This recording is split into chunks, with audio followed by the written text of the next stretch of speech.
Praise God. Magandang gabi. Magandang gabi po sa bawat isa. Purihin po ang ating Panginoon dahil Friday na naman. Ito po yung araw ng ating pakikipag-isa sa ating Panginoon. Na po? At maraming salamat pong muli.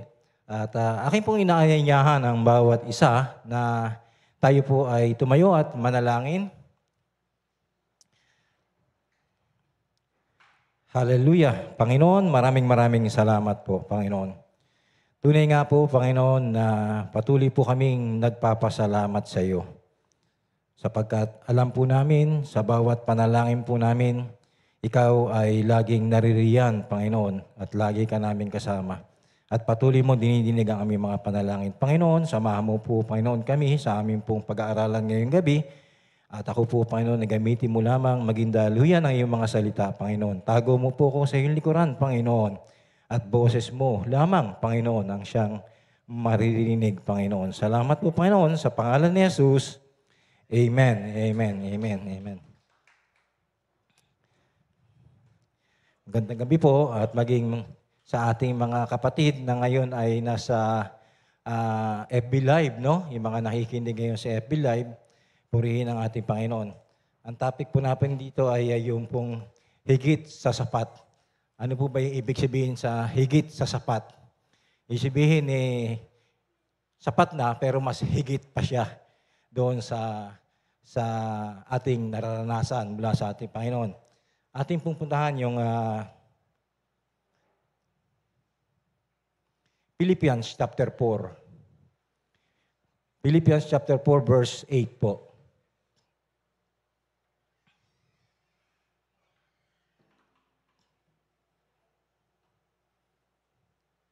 Maiksi lang po itong message ko, no? Bali po, maiksi lang po. Bilang pagkatapos, tayo po ay magkukumunye na mayamiyang konti. Ano po?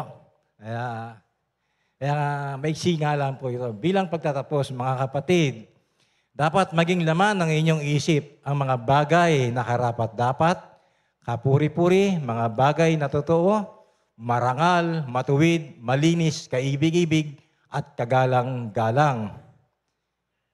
Isagawa ninyo ang lahat ng inyong natutunan, tinanggap, narinig at nakita sa akin. Sa gayoy, sa inyo ang Diyos na nagbigay ng kapayapaan. Labis akong nagagalak sa Panginoon sapagkat pagkaraan ng mahabang panahon, minsan pang ipinamalas ninyo ang inyong pagmamalasakit sa akin. Alam kong hindi nyo ako nalimutan o nalilimutan. Wala nga lamang kayong pagkakataon na matulungan ako. Hindi ko sinasabi ito dahil kayo'y pinaghahanapan ko ng tulong. Natutunan ko ng masiyahan, maging anuman ang aking kalagayan. Naranasan ko na ang maghikayos, naranasan ko na rin ang managana. Natutunan ko na ang sikreto kung paano masiyahan sa anumang kalagayan sa buhay. Ang mabusog o ang magutom, ang managana o ang maghirap. Ang lahat ng ito ay magagawa ko dahil sa lakas na kaloob sa akin ni Kristo. Gayunman, ikinagagalak ko ang ginawa ninyong pagtulong sa aking mga paghihirap. Alam naman ninyong mga taga-Pilipos na kayo lamang ang iglesyang nakahati ko sa hirap at ginhawa. Nang umalis ako sa Macedonia, noong ako'y magsisimula pa lamang sa pangangaral ng magandang balita. Doon ako'y nasa Thessalonica na makailang ulit ding pinadalhan niyo ako ng tulong. Hindi sa hangad kong laging tumanggap ng mga kaloob, kundi ang nais ko ay makatanggap kayo ng masaganang gantimpala. Narito ngayon ang katibayan ng labis-labis na kaloob ninyo sa akin, higit pa sa pangangailangan ko. Ang tulong niyo sa akin, hatid ni Epaprodito, ang mga ito ay tulad ng mabangong handog sa Diyos, mga alay na katanggap-tanggap at kalugod-lugod sa Kanya. At buhat sa hindi mauubos na kayamanan ng Diyos, ibibigay niya ang lahat ng inyong kailangan sa pamamagitan ni Kristo Jesus. Purihin ang ating Panginoon. Ano po? Punta po tayo sa verse 1, no?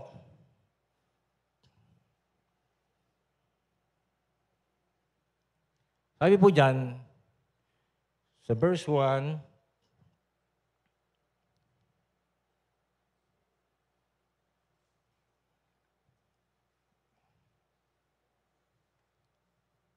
sa Philippians chapter 4 po. 4 verse 8 po yun.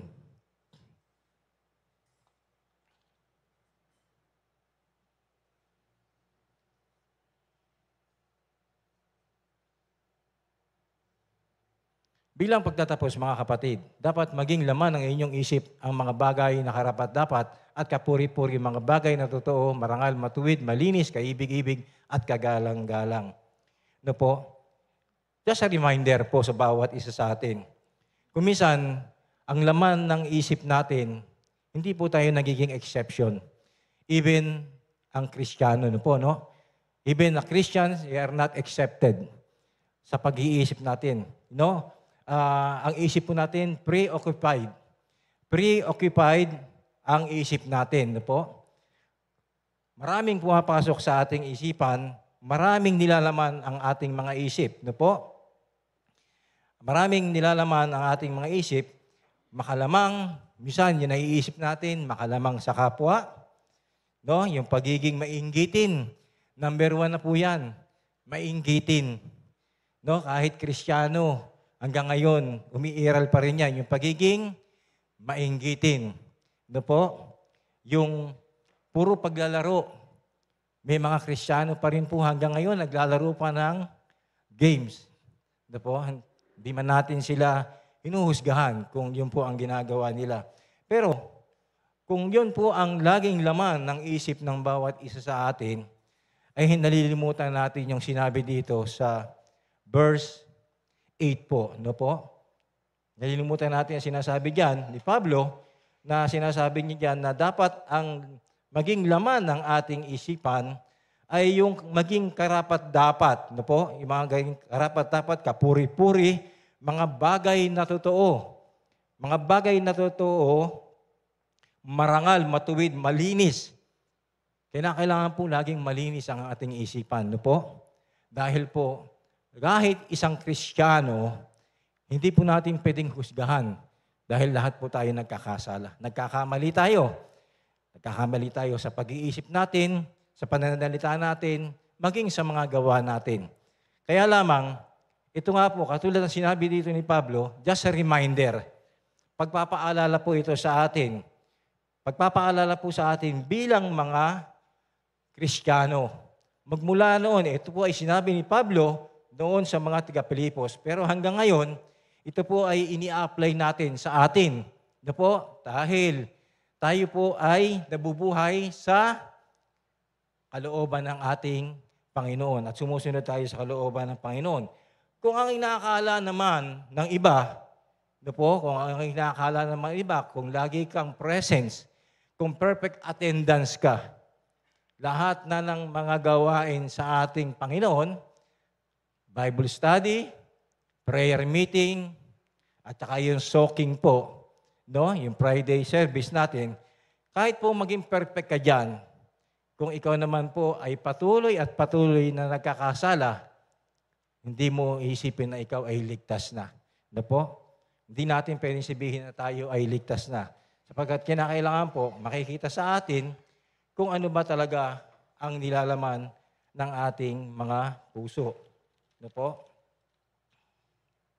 Sa verse 9 po. Sa verse 9. Isagawa niyo ang lahat ng inyong natutunan. Lahat ng inyong natutunan, tinanggap, narinig at nakita sa akin. Sa gayon, sa inyo ang Diyos na nagbigay ng kapayapaan. Ito po yung imitate me. Hindi po sinasabing gayahin nyo. Sinasabi po dyan kung ano po yung natutunan nyo. Kung ano yung natutunan nyo, pero hindi sinasabi ang gayahin nyo kung ano yung aking ginagawa. Sabihin, marami sa mga Kristiyano, kung ano yung nakikita nila sa leader nila, yun ang kanilang ginagawa. Sa pananalita, sa pananamit, sa pag-aayos. Ano pong ibig sabihin nun? Ano pong ibig sabihin nun? Hindi na yung mismo ang ginagawa ng leader. Hindi na yung itinutulong ng leader ang natutunan, kundi yung mismong personal na ginagawa na ng leader. Kung kaya bilang leader, marami ang nakatingin sa iyo. Totoo po yan. Lahat po ng mga member, laging ang tinitingnan ang leader. Pastor, ang tinitingnan. Bakit po? Naghahanap po ng, ano po ang hinahanap sa pastor? Ang magkamali ang isang pastor. Dahil pag nagkamali ang isang pastor, yun po ang misang hinahanap ng mga member. Tinitingnan nila. Hindi nila tinitingnan kung ano man yung kabutihang ginagawa ng pastor. Ang hinahanap nila kung ano yung magiging mali na ginagawa ng pastor.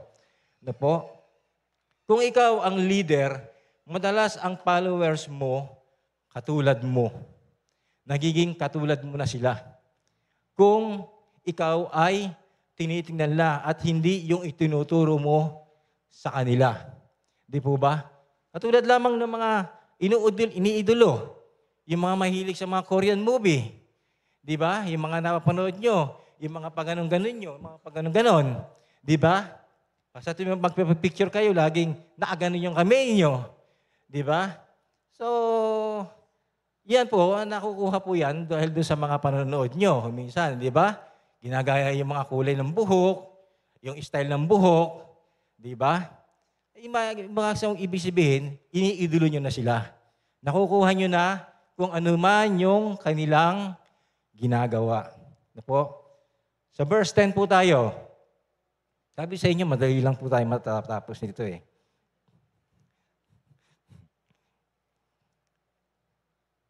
Verse 10 po. Labis akong nagagalak sa Panginoon sapagkat pagkaraan ng mahabang panahon, minsan pang ipinamalas niyo ang inyong pagmamalasakit sa akin. Alam kong hindi niyo ako nalilimutan. Wala lamang kayong pagkakataon na matulungan ako. Sa 11 po. Hindi ko sinasabi ito dahil kayo'y pinaghahanapan ko ng tulong. Natutunan ko na masiyahan, maging anuman ang aking kalagayan. Naranasan ko na ang maghikayos. Naranasan ko na rin ang managana. Natutunan ko na ang sikreto kung paano masiyahan sa anumang kalagayan sa buhay, mabusog o magutom, ang managana o ang maghirap. Be content. Be content. Ano po ibig sabihin ng be content? Masiyahan na. Ano po? Maging kontento. Maging kontento kung ano po yung mayroon tayo na ibinibigay sa ating ng Panginoon. Kung minsan, meron na tayo, naghahangad pa tayo ng mas higit pa doon sa meron tayo. No po? Kahit na ipangutang na natin, basta masunod lang natin yung gusto natin. No po? Punta natin yung Habakuk 2:5 po. Habakuk 2:5.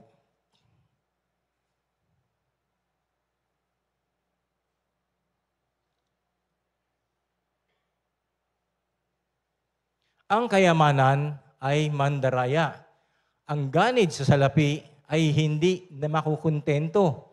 Yan po, totoo po yan. Minsan, sobra-sobra na yung pera ng isang tao, hindi pa siya makontento. Gusto niya, mas higit pa na mas marami siya.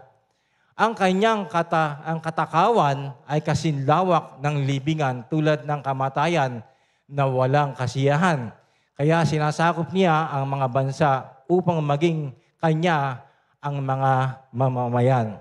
So, ibig sabihin nito, ang isang tao hindi nakukontento. Katulad lamang ng isang, halimbawa natin sa isang presidente.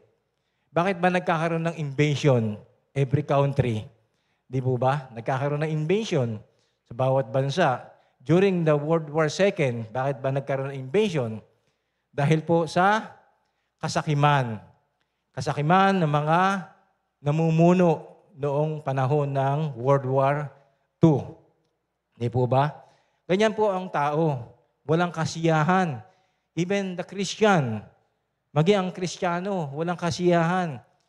Hindi na nakontento. kung meron siya, hindi pa masiyahan. Pilit niya pa rin hinihigitan. Gusto niya mahigitan kung ano ang meron siya. Ano po?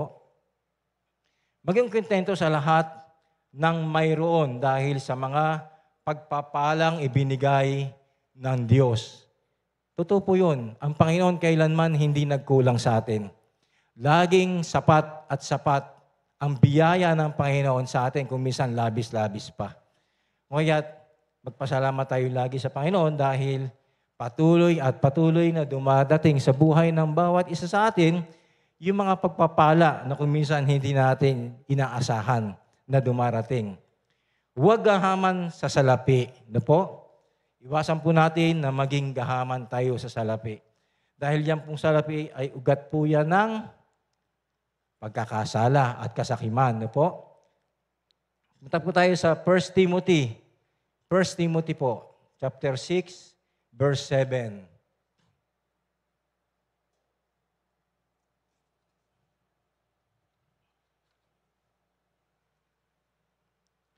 Wala tayong dalang anuman sa sanlibutan at wala rin tayong madadalang anuman pag-alis dito. Totoo po yun. Sino po ba ang pinanganak dito na may bit-bit na kahadihero? Hindi na po bag, kundi kahadihero na po ang bit-bit. Di po ba? Wala. Sino po ba ang pinanganak dito na may hawak na coins? Wala. Di po ba? Siguro wala naman po sigurong ganun. O kaya ipinanganak na merong suot na kwintas. Di ba? Kaya pagdating ng araw, tayo pong lahat ay mamamatay na wala rin po tayong madadala. Kahit anong dami mong kayamanan sa lupang ito, kahit na ikaw na ang pinakamayaman sa buong mundo, pag namatay ka, hindi mo madadala yan. Sa Saudi, napakaraming namatay na mga prinsipe, hari, no, yung mga royal family. Pag namamatay sila, wala silang nadadala kahit ano. No, wala silang nabibitbit. Pag inilibing sila, dito lang sa Pilipinas, yung talagang binibigyan ng pagpapahalaga. Dahil sa ating tradisyon na minamahal natin yung patay na, talagang binibigyan pa natin ng talagang maayos na libing, maayos na pagdalaw. Pero sa ibang bansa, pag inilibing, kahit na ikaw ay hari pa, pag inilibing ka na, nililimot ka na. Hindi ka nadadalawin pa.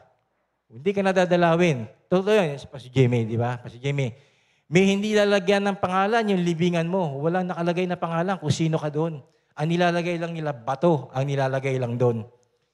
Doon sa libingan mo, bato lang. Kahit na ikaw ay hari, pag namatay ka, bato lang ang ilalagay doon. Kaya hindi na alam kung sino ang nakalibing doon. No? Ganun po. Kaya ito po, pinakikita rito, na pag tayo ay namatay, wala po tayong mabibitbit. No? Kahit na yung sasakyan mo, hindi mo madadala yan. Sa verse 8 po, verse 8, kaya nga dapat na tayong masiyahan kung tayo ay may kinakain at isinusuot. Di po ba? Sabi nga dyan, masaya na kung meron kang isinusuot. Di ba? Dahil kung wala kang sinusuot, ano po ang mangyayari sa'yo? Hubad ka. Siyempre, wala kang kasuot kaya hubad ka. Ngayon, kaya masiyahan na tayo kung meron tayong kinakain. Pero kailanman, hindi tayo pinabayaan ng ating Panginoon. 3 beses isang araw kumakain tayo, kung minsan sobra-sobra pa. No po? Kung minsan nagkakaroon pa ng midnight snack. Di ba? Gumigising pa ng madaling araw para mag-snack pa. Kaya ganyan kabuti ang ating Panginoon sa atin. Sa verse 9 po, ang mga nagnanasang yumaman ay nahuhulog sa bitag. Nahuhulog sa bitag. Bakit po sinasabing nahuhulog sa bitag? Dahil po dyan sila natatrap, no? Minsan, ano po ang ginagawa nila? Gumagawa sila ng mga kamalian para lang yumaman. Kahit na sa maling pamamaraan, no po, ng masamang hangarin, magtutulak sa kanila sa kamatayan at kapahamakan. Yan po ang ginagawa ng iba Dahil sa gustuhang yumaman, ano po ang ginagawa? Gumagawa ng masama. Ano po? Anong verse po yan? Verse 10 na po tayo. Sapagkat ang pag-ibig sa salapi ay ugat ng lahat ng kasamaan. Di po ba? Kapag sobra-sobra na ang pera ng isang tao, iba na yung tinatakbo ng kanyang isipan. No po? Dahil sa pangahangad na yumaman, may mga taong nalalayo sa pananampalataya at nasasadlak sa maraming kapighatian. Yan po, kung minsan kahit Kristiyano, nangyayari po yan. No po? Mas inaagaw ng pleasure. Inaagaw ng pleasure yung pananampalataya ng isang Kristiyano, kahit Kristiyano. No po? Sa hangad lamang niyang makamit yung isang bagay, kahit kalimutan niya na kung sino siya. No po? Para lang may pakita na masunod niya yung kanyang kalayawan. No po? Sa paghahangad niya. Yun po ang tinatawag na pleasure ng isang tao. No po? Hindi po excuse ang kahit na sino dyan. Sa verse 11 po, ngunit ikaw na lingkod ng Diyos. Sino po yung lingkod ng Diyos? Tayo pong lahat. No po? Ngunit ikaw na lingkod ng Diyos, umiwas ka sa mga bagay na ito. No po? Ito po ay isang babala at isang pag-uutos sa atin na kung maaari, ito po ay iwasan natin. Kung ano po yung meron tayo, maging sapat na po tayo doon. No po? Sikapin mong mamuhay ng matuwid, maka-Diyos, may pananampalatayang pag-ibig, pagtitiis, kahinahunan. Maging patient po tayo. Kung ano po yung meron tayo, sapat na po sa atin yun. Huwag na po tayo maghangad ng kahit na ano. Minsan po, yung iba, nananalangin, nagpipray, pero pag nakapag-pray na ng ilang beses, dumarating na yung pagkainip dahil hindi mahintay yung kasagutan doon sa kanyang ipinapanalangin. Kaya dapat po tayong matuto na maghintay. Maging patient po tayo sa ating mga idinulog sa ating Panginoon. No po? Sa verse 12 po, ipaglaban mo ng puspusan ang pananampalataya. Ibig sabihin po rito, ipaglaban po natin kung ano po yung ating karapatan bilang isang Kristiyano, yung pananampalataya natin sa ating Panginoon. No po, huwag nating hayaan na tayo ay maimpluwensyahan ng mga material na bagay. No po, huwag nating hayaan na maimpluwensyahan tayo ng yung mga bagay na alam natin na maaaring makapagpahina sa ating pananampalataya. Panghawakan mong mabuti ang buhay na walang hanggan dahil diyan ka tinawag ng Diyos nang ipahayag mo sa harapan ng maraming saksi ang iyong pananalig kay Kristo. Tinawag tayo ng Panginoon dahil alam ng Panginoon, tayo ay mahal niya at pinili niya tayo bilang kanyang mga lingkod. Kung kaya tayo po ay matuto tayo na sumunod sa kalooban ng Panginoon. Huwag nating hayaan na sa buhay natin bilang isang Kristiyano, tayo ay maimpluwensyahan ng mga material na bagay. Na po. Sa verse 13 po, verse 13.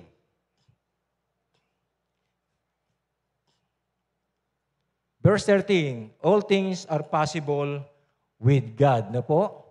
Puntahan po natin yung Matthew 9:26. Na po.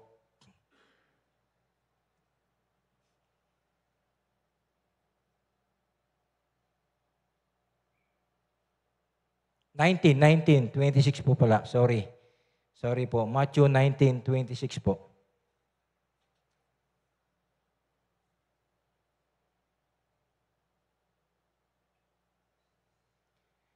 Tinitingnan sila ni Jesus at sinabi, hindi ito magagawa ng tao. Ngunit, magagawa ng Diyos ang lahat ng bagay. So kung sinasabi rito na magagawa ng Diyos ang lahat ng bagay, bakit po natin kinakailangan pang maghangad ng mga bagay na higit pa doon sa meron tayo. Dahil alam natin na magagawa na naman pala ng ating Panginoon yung mga bagay na higit pa doon sa ating pangangailangan. No po? Kaya tinignan sila ni Jesus at sinabi, hindi ito magagawa ng tao. Sino po ang pwedeng gumawa nito? Kundi ang ating Panginoon lamang. Ngunit magagawa ng Diyos ang lahat ng bagay. Kung ikaw man ay nakakaranas ng kagipitan sa salapi, kung ikaw man ay nakakaranas ng mga karamdaman, walang imposible sa Panginoon. Mararanasan ng bawat isa ang tunay na katagumpayan, kagalingan na nagmumula sa Panginoon. Dahil sinasabi nga dyan, walang imposible sa ating Panginoon. Magagawa ng Panginoon ang lahat ng bagay. Sa Mark 9:23 po, Mark 9:23.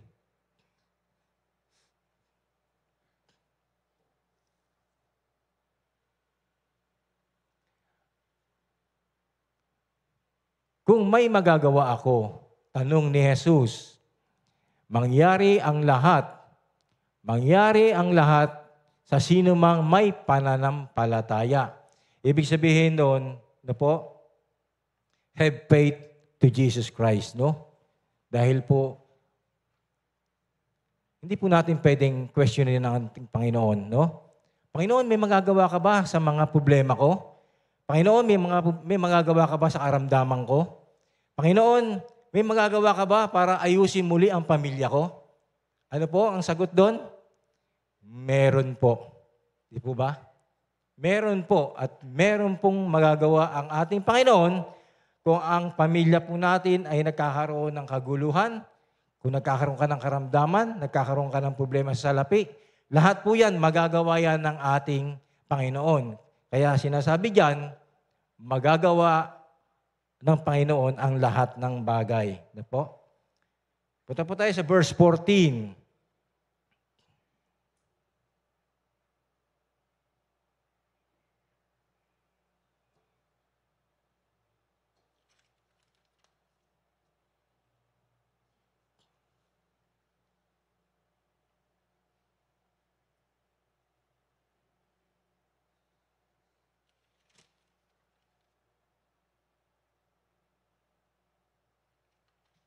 Verse 14, sundin mong mabuti ng may katapatan ang iniuutos sa iyo hanggang sa pagbabalik ng Panginoong Jesucristo. Yan po yung tinatawag na pagtsatsaga sa paghihintay natin sa ating Panginoon.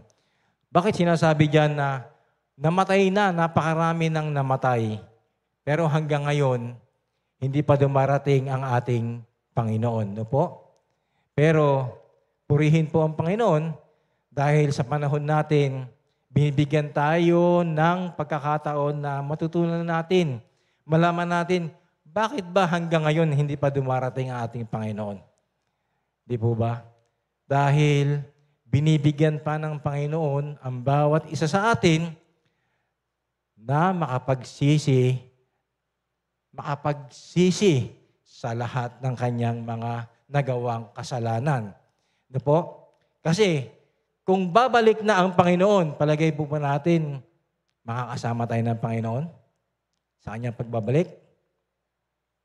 Palagay po ba nyo, makakasama kayo sa pagbabalik ng Panginoon? Kung dumating ang Panginoon sa mga sandaling ito, palagay nyo po ba, kasama kayo ng Panginoon? Depende. Depende, di ba? Depende. Sabi nga, depende. Kaya nga, ang Panginoon, lagi tayong tinitingnan sa ating mga puso, no?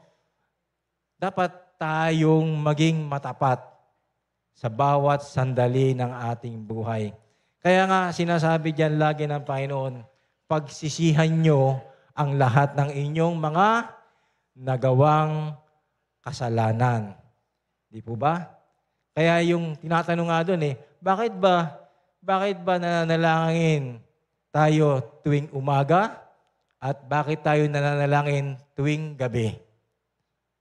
Ano po ang dahilan? Bakit po tayo nananalangin pagkagising sa umaga at pagkadating ng gabi bago tayo matulog? Di po ba? Kaya dapat nating sa bawat sandali ng ating buhay, dapat maging handa po tayo. Hindi natin alam kung kailan darating ang Panginoon. Mamaya, during the time, dumating ang Panginoon, natutulog ka, nalimutan mong manalangin. Natulog ka na lamang. Bakit ka natulog na lamang? Napagod ka, kalalaro. Di ba? Napagod ka dahil ka busy ka sa cellphone mo. Natulugan mo na. Bandang huli, pinapanood ka lang ng cellphone mo. Kaya nalimutan mo ng manalangin. Yung during that time na dumating ang Panginoon, ang oras na yon, palagay niyo ba kaya makakasama kayo ng Panginoon? Hindi, di ba? Hindi tayo makakasama ng Panginoon. Kaya dapat tayong matuto at matuto. Ano po? Sa verse, ano po tayo? Verse 15 po.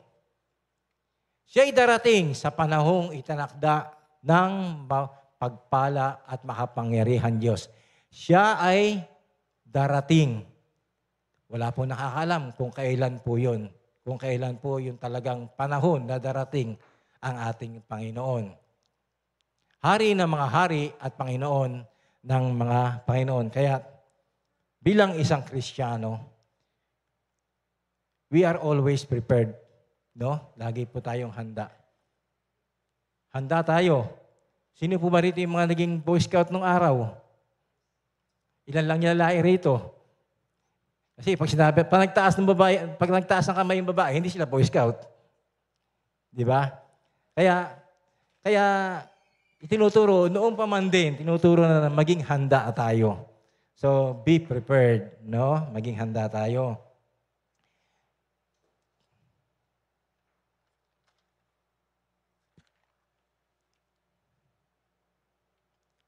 Sa verse 16 po, siya lamang ang walang kamatayan at nananatili sa liwanag na di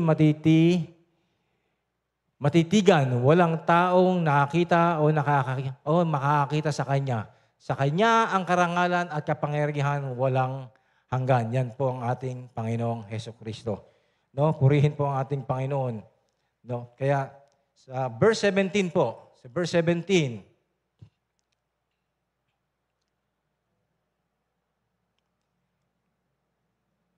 ito po yung reward. Ito po yung reward ng bawat isang Kristiyano, no? Puntahan po natin yung Ephesians 6:8 po.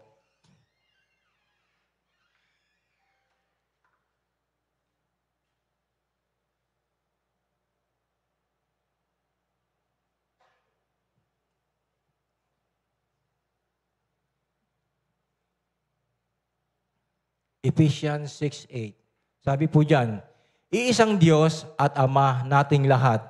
Siya ay higit sa lahat, kumikilos sa lahat, at nananatili sa lahat. So, siya yun ating nag-iisang Panginoong Diyos. No po? Sa Revelation 3:11 po.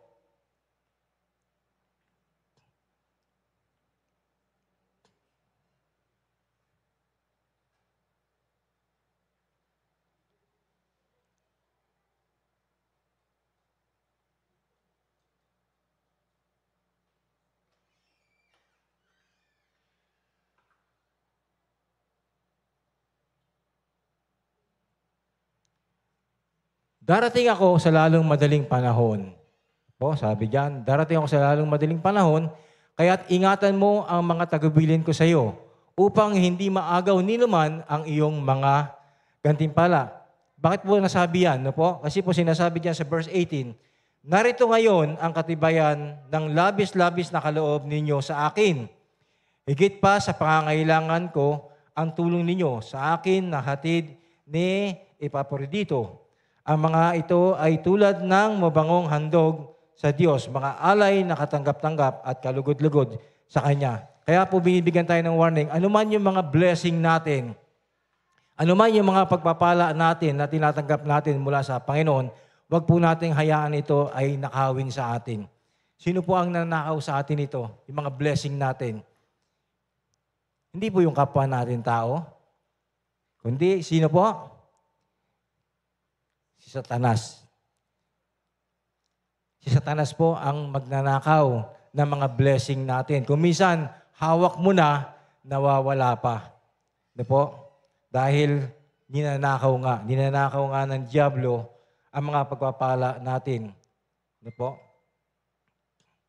Sa Revelation 22:12 po, malapit na pong dumating ang ating Panginoon. Ano po?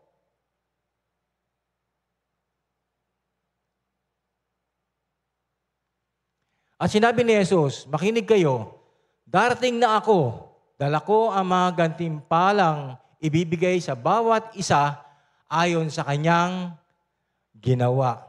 Ayon sa kanyang ginawa. Hindi po sinabing sa mga bagay na ginawa, kundi sa kanyang mga ginawa. So, sa mga bagay na sinasabi nito, tanging kayo lamang, ikaw at ang Panginoon, ang nakakaalam kung ano yung mga bagay na ginawa mo during the time sa panahon mo ngayon na nabubuhay ka. Dahil pagdating ng Panginoon, haharap tayo sa hukuman ng Panginoon. Ipagsusulit natin sa Kanya kung ano ang ating mga ginawa nang tayo ay nabubuhay pa. Palagay nyo kaya, meron kayong good record? Meron po ba tayong mga good record pag dumating ang ating Panginoon? Meron po ba? Amen po ba? Ba't ilan lang po yung sumasagot? Ibig sabihin, sila lang po yung may mga good record. Di po? Sa verse 19 po, isang verse na lang, matatapos na po tayo.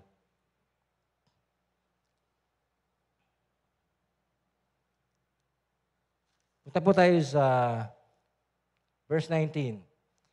Sabi po rito, basahin ko na lang po.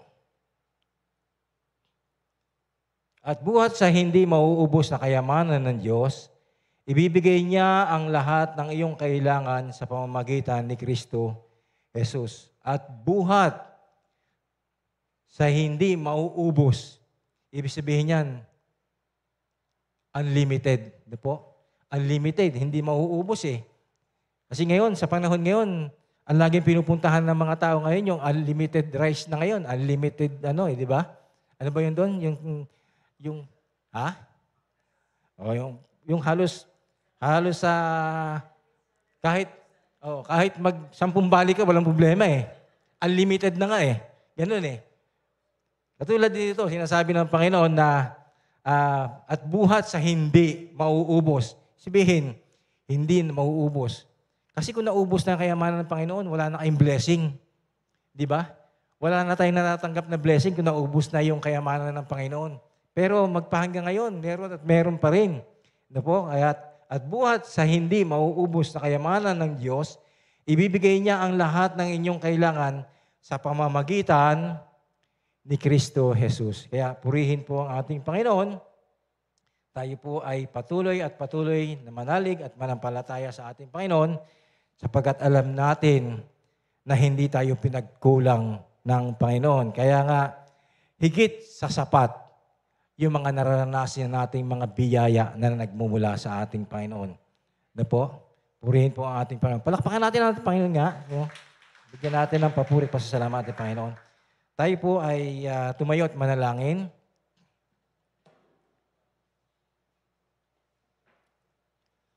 Hallelujah, hallelujah, hallelujah.